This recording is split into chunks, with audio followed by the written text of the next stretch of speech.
అచ్చమైన తెలుగు పాట, అచ్చమైన తెలుగు పాట, అంతరింట వెలుగు పాట, అంతరింట వెలుగు పాట, అచ్చమైన తెలుగు పాట, అంతరింట వెలుగు పాట, అమ్మ పాట, బ్రహ్మ పాట, పల్లె పాట, ప్రజల పాట, భక్తి అనే ఆకలికి, భక్తి అనే ఆకలికి అన్నమైన పాట, భక్తి అనే ఆకలికి అన్నమైన పాట, మన అన్నమయ్య పాట, అన్నమయ్య పాటకు పట్టాభిషేకం, అన్నమయ్య పాటకు పట్టాభిషేకం. విరామం తరువాత అన్నమయ్య పాటకు పట్టాభిషేకం కార్యక్రమానికి పునః స్వాగతం. అన్నమయ్య పాటకు పట్టాభిషేకం కార్యక్రమంలో ఇప్పుడు ఒక ప్రత్యేకమైన అంశం. లిటిల్ మ్యూజిషియన్స్ అకాడమీ నుంచి వచ్చినటువంటి పిల్లలందరూ చేసే బృందగానం హృదయాల్ని తాకి మమ్మల్ని అందరినీ ఎక్కడికో తీసుకుని వెళ్ళిపోతుంది అనడంలో అతిశయోక్తి లేదు. అన్నమయ్య పాటను అలా అలా అలా వీరే బోయిలుగా మారి పాటను అలా పల్లకిలో మోసుకుంటూ వెళ్ళడానికి మరోమారు మన ముందుకు వచ్చేసారు. వారందరినీ వేదిక మీదకి రావాల్సిందిగా ఆహ్వానిస్తున్నాను. ఏంటమ్మా, తప్పకుండా మీరు దాంతో పాడతారా? అలాగే ఇప్పుడు పాడబోయే పాట భావములోన అన్నది చాలా అత్యద్భుతమైనటువంటి కీర్తన, అన్నమయ్య కీర్తన. స్వరపరిచిన వారు నేదునూరి కృష్ణమూర్తి గారండి. మహాదేవన్ గారు నా గురువు గారు. ఆయన్ని ఇండస్ట్రీలో అందరూ కూడా ఆప్యాయంగా మామగారు అంటారండి. అది ఎందుకు వచ్చిందో నాకు తెలియదు, కానీ నేదునూరి వారి ఇంటికి వెళ్ళినప్పుడు వారి ఇంటి పేరు శ్రీరామరక్ష అని ఉందండి. ఆశ్చర్యపోయాను అక్కడే నేను. మా ఇంటి పేరు కూడా శ్రీరామరక్షే. తర్వాత వారి అమ్మాయి గారిని పరిచయం చేశారు. ఆవిడ పేరు అమృతవల్లి అనుకుంటాను. నేను చెప్పాను వారితో, నా భార్య పేరు శ్రీవల్లి అండి. తర్వాత వారిది మా మేనమామ గారిది పిఠాపురం అండి. పిఠాపురం దగ్గర ఊరు, పల్లెటూరు. వారిది కూడా పిఠాపురం అని తెలిసింది. ఇవన్నీ తెలుస్తూ ఆయన చూడగానే, అసలు ఆయన స్వరూపం చూడగానే ఏదో అనుబంధం ఉంది మాకు అనే భావనలో చాలాసేపు అక్కడ ఆయనతో గడపడం జరిగింది. ఆయన కూడా చాలా సంతోషించారని, చాలా ఆప్యాయంగా పలకరించారు, వారి ఇంట్లో భోజనం పెట్టారు. ఇవన్నీ తలుచుకుని ఆయన నాకు మహాదేవన్ గారితో పాటు ఆయన ఇంకో మామగారులా నేను భావిస్తూ, ఆయన విద్వత్తి ముందు అదొక మహాసముద్రం అయితే ఒక నీటి బిందువు లాంటి వాడిని నేను.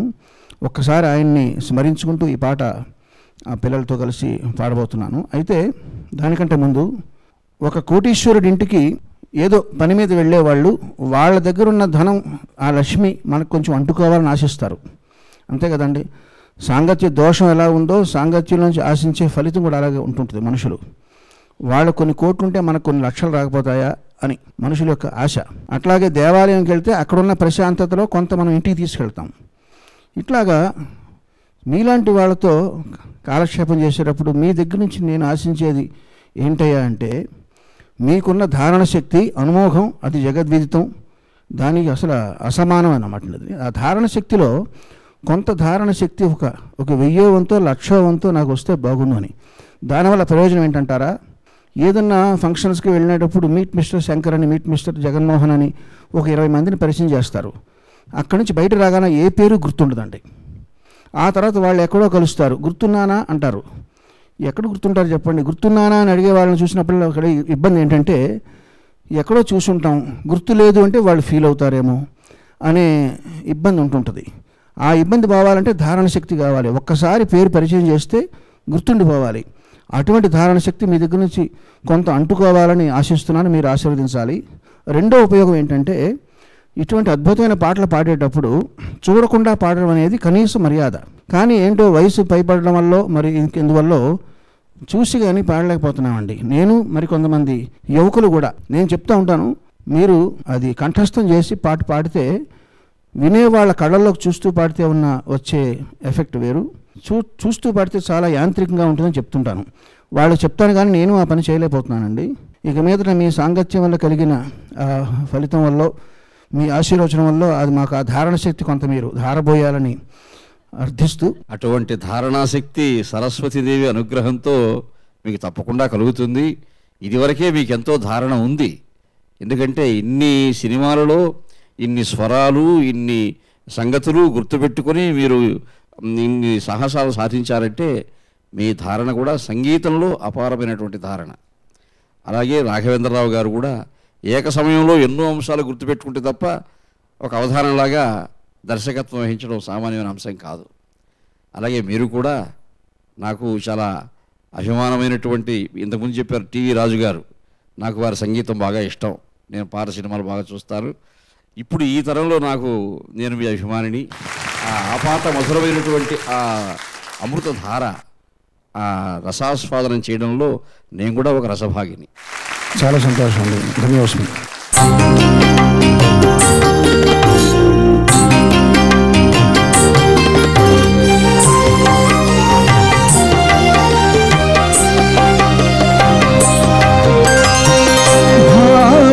భావములోన బాహ్యమునందును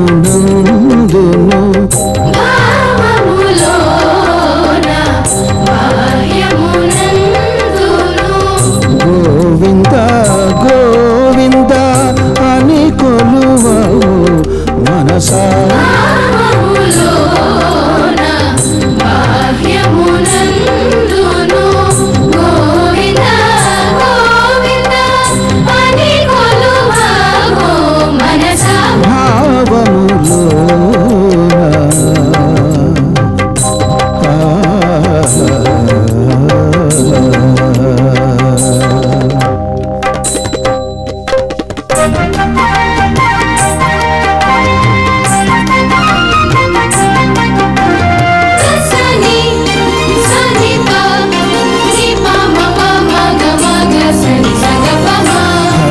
అవతారములే అఖిల దేవతలు హరిలోనివే బ్రహ్మాండములు. హరి అవతారములే అఖిల దేవతలు హరిలోనివే బ్రహ్మాండములు. హరినామములే అన్ని మంత్రములు. హరినామములే అన్ని మంత్రములు. హరి హరి హరి హరి హరి అనవో మనసా. హరి హరి హరి హరి హరి అనవో మనసా. భావములోన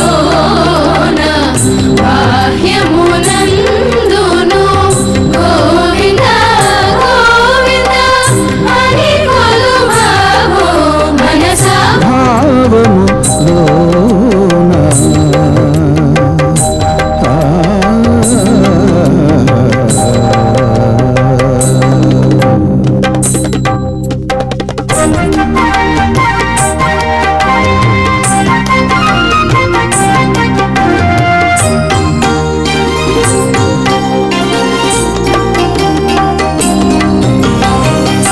విష్ణుని మహిమలే విహిత కర్మములు.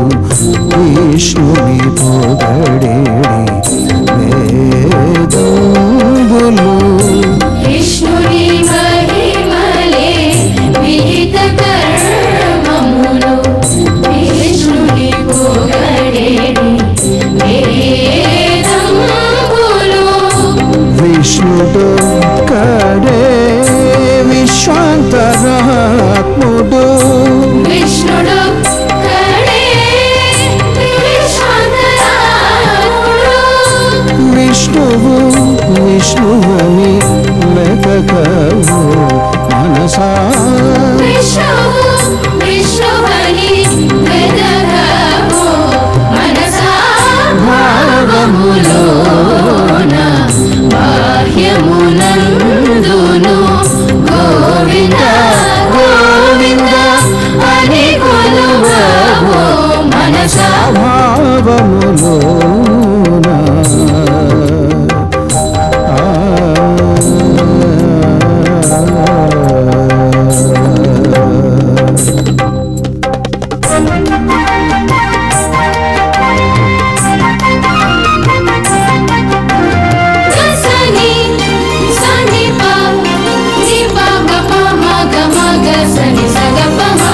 అచ్యుతుడితరే ఆదియుంత్యం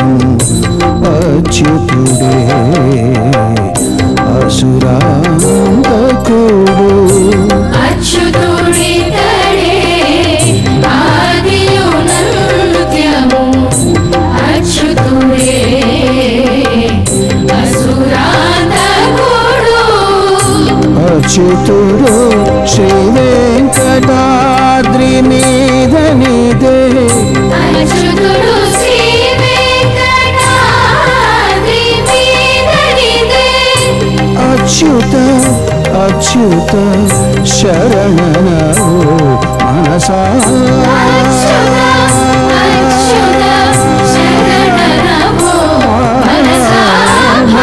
భావములోన బాహ్యమునందును గోవింద గోవింద అని కొలువవో మనసా భావములోన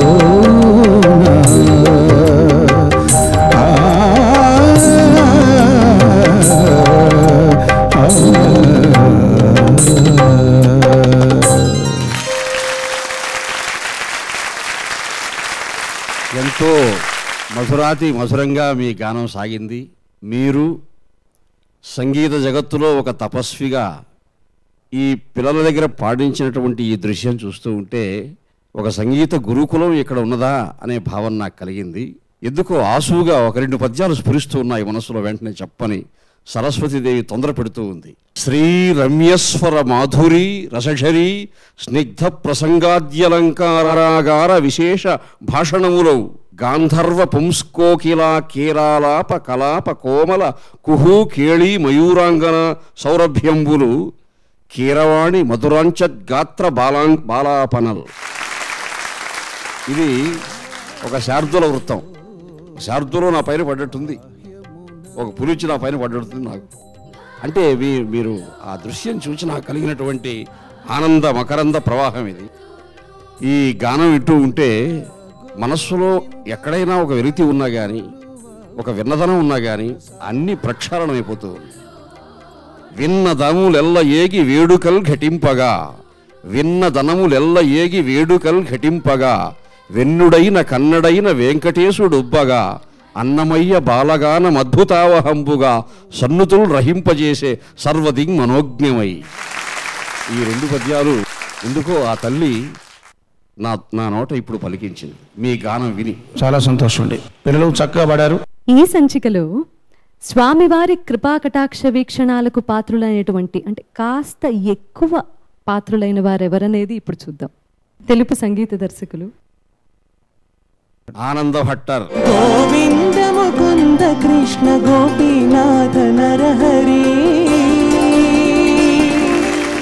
నాదొక చిన్న మనవండి, చిన్న 2 వాక్యాలు.